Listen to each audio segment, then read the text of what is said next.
ईसाई सभी आपस में भाई भाई। हिंदू मुस्लिम सिख ईसाई सभी आपस में भाई भाई। हर जगह तीनों रंग आसमान में, सब मिलकर जन गण मन गाओ, इस तिरंगे के सम्मान में। सब मिलकर जन गण मन गाओ, इस तिरंगे के सम्मान में। वंदे मातरम, वंदे मातरम, वंदे मातरम, वंदे मातरम।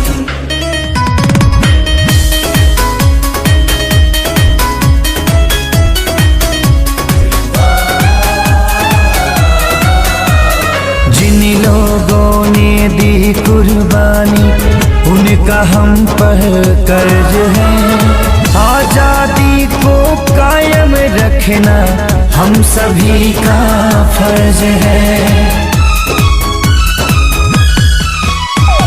इसकी लहर में माँ की ममता, बूढ़े बाप की सीख है। मासूम बच्चों की किलकारी, विधवाओं की चीख है।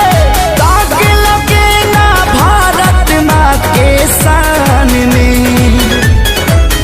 सब मिलकर जन गण मन गावो, इस तिरंगे के सम्मान में। सब मिलकर जन गण मन गावो, इस तिरंगे के सम्मान में। वंदे वंदे वंदे भारत माता की।